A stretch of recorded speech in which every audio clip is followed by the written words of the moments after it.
बिस्मिल्लाहि वस्सलातु वस्सलामु अला रसूलिल्लाहि अम्मा बाद रब्बि इश्रह ली सदरी व यस्सिर ली अमरी वहलुल उक़दतम मिन लिसानी यफ़क़हू क़ौली रब्बि ज़िदनी इल्मा। चूंकि हज का मौसम चल रहा है, इन दिनों में एक मसला बहुत अहम है जिसको समझना मेरे और आपके लिए बहुत ज़रूरी है।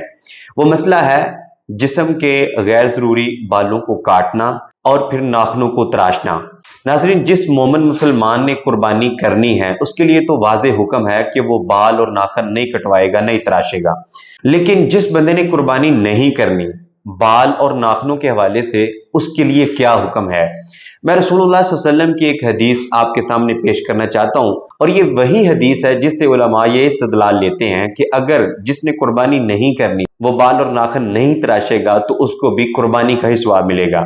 इस मसले को आपके सामने खोल कर बयान करना चाहता हूं। नाज़रीन, हजरत अब्दुल्ला बिन अमर रज़ी अल्लाह तआला अन्हु रवायत बयान करते हैं, कहते हैं कि रसूलुल्लाह सल्लल्लाहु अलैहि वसल्लम ने एक दिन फरमाया कि अज़हा का दिन, कुर्बानी का दिन अल्लाह ताला ने मुझे हुक्म दिया है कि इसको ईद के तौर पे मनाया जाए, और अल्लाह ताला ने इस उम्मत के लिए भी इस दिन को ईद बनाया है, ईद मुकर्रर कर दिया है। इसी असना में एक सहाबी आते हैं, अर्ज करते हैं, या रसूल अल्लाह, अरअयत इन लम अजिद इल्ला मनीहतन उनसा आफा उज़ही।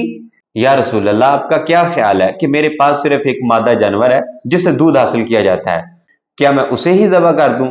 नबी अलैहिस्सलाम ने फरमाया, ला, तूने उसे ज़बह नहीं करना, तेरे लिए हुक्म यह है, वलाकिन खुज़ मिन शारिक व ज़फ़ारिक व तक़स्सु मिन शारिबिक व तहलुकु आनतक फ़ज़ालिक तमामु उज़हियतिक इंदल्लाह।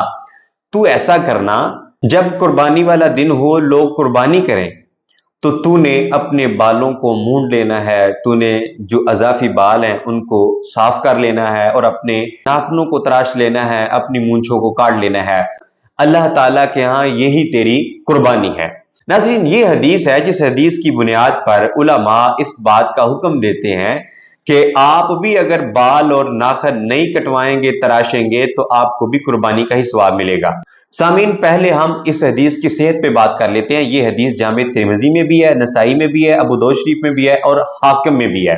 इस हदीस को अल्लामा अलबानी ज़ईफ कहते हैं, जबकि इमाम तिरमिज़ी ने इस हदीस को सही कहा है और अल्लामा ज़हबी ने इमाम तिरमिज़ी की मुवाफ़क़त की है, यानी कि उन्होंने भी इस हदीस को सही कहा है। अल्लामा अलबानी ने इस हदीस को ज़ईफ कहा है।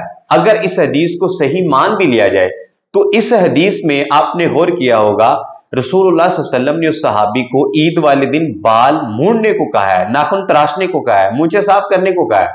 ये नहीं कहा कि जो 10 दिन है, जुल्हिज्जा का पहला अशरा है, उन दिनों में तुमने बाल और नाखून नहीं तराशने, कटवाने नहीं है, ऐसा नहीं कहा। बल्कि ये कहा है कि जब कुर्बानी वाला दिन हो तो तू भी अपने बालों को काट लेना। जब तू इस हुक्म को समझते हुए बाल काट लेगा, नाखून तराश लेगा, अपनी मूंछों को साफ कर लेगा, ज़ाफ़ी बाल जिस्म से साफ कर लेगा, तो अल्लाह ताला तुझे भी इंशाअल्लाह पूरी कुर्बानी का सवाब देगा। ये कुर्बानी का सवाब जो है ना, ये ईद वाले दिन यानी कि यौमुन नहर, कुर्बानी वाले दिन आप बाल साफ करेंगे, नाखून तराशेंगे तो फिर मिलेंगे।